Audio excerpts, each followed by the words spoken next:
ഞാനേ കുറെ സംസാരിക്കുന്നു പറഞ്ഞൊക്കെ സംസാരമാണ് സംസാരിച്ചാലേ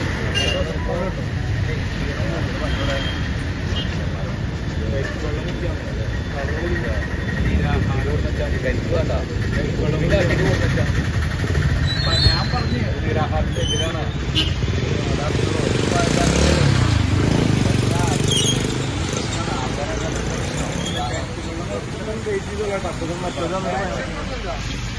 ഞാൻ എന്തൊരു കാര്യമാണ് ഇവരെല്ലാ ദിവസവും അറിയേണ്ടതിൻ്റെ അവസ്ഥ ഇത് 5-ാം ദിവസം ചുറ്റും വന്നു 5-ാം ദിവസമാണ് ഒരാളുടെ കാര്യങ്ങൾ തുടങ്ങി കൊടുത്തുകൊണ്ട് പരിശോധിച്ചു. ഞാനിപ്പോൾ നിലനീളം ഗ്ലൂക്കോസ് കുടിച്ചിരിക്കുകയാണെങ്കിൽ അവിടെ ഇപ്പോൾ ആളെ ഹെൽത്ത് വേണ്ടി പോയിട്ടുണ്ടാവും. അപ്പോൾ നമ്മുടെ നിരാഹാരം എന്താണ് കറക്റ്റ് അല്ലാന്ന് അവർക്കറിയാം. നിരാഹാരം സത്യസന്ധമാണോ അല്ലേ എന്ന് പരിശോധിക്കാണ് വരുന്നത്. അവർ നമ്മളുടെ നിരാഹാരത്തിന്റെ നമ്മുടെ ശരീരത്തിൽ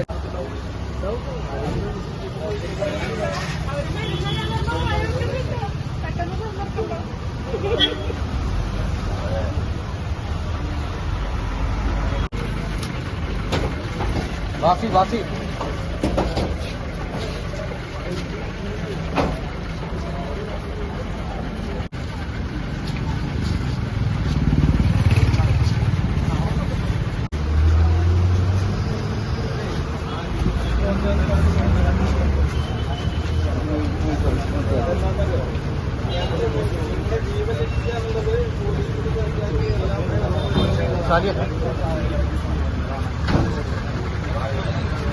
വേണ്ട 6-7 ആളുകളെ ഗുരുതരമായ പരിശീലനം. ഞാൻ ഈ അപകടം കണ്ണിന് മനസ്സാക്കി വരത്ത ആൾക്കല്ല. എനിക്ക് കണ്ട് സഹിക്കാൻ പറ്റാത്ത ഞാനിങ്ങനെ ഒരു ശരിയാണെന്ന് അറിയും. എനിക്ക് നീതി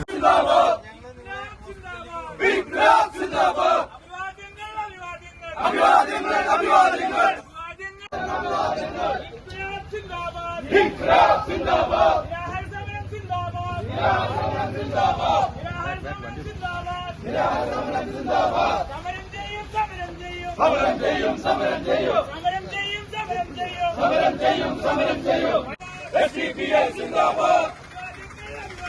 അഭിവാദ്യങ്ങൾ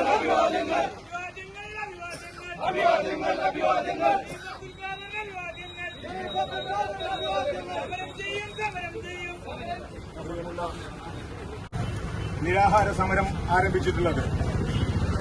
അദ്ദേഹം മുന്നോട്ട് വച്ചിട്ടുള്ള വിഷയം, പാർട്ടി അത് ഏറ്റെടുത്തിട്ടുള്ള വിഷയം, ഈ തൃശൂർ മുതൽ കുറ്റിപ്പുറം വരെയുള്ള സംസ്ഥാനത്തെ തന്നെ ഏറ്റവും കൂടുതൽ ആയിരക്കണക്കിന് വാഹനങ്ങൾ കടന്നുപോകുന്ന ഈ റോഡ് ഗതാഗത യോഗ്യമല്ലാതായിട്ട് മാസങ്ങളും വർഷങ്ങളുമായിട്ടും ഇതിന് ഉത്തരവാദിത്തപ്പെട്ട അധികൃതർ തിരിഞ്ഞു നോക്കുന്നില്ല എന്നൊരു ഘട്ടം വന്നപ്പോഴാണ് നിരവധി ആളുകളുടെ യാത്ര ചെയ്യുന്ന ആളുകളെ പരിക്ക് പറ്റുകയും അതുപോലെ തന്നെ മരണസമാനമായ ഗുരുതരമായ പരിക്കേറ്റുകൊണ്ട് നിരവധി ആളുകളാണ് ഈ റോഡിലൂടെ സഞ്ചരിച്ചത്. അവർ ദുരിതം അനുഭവിച്ചുകൊണ്ടിരിക്കുന്നത്.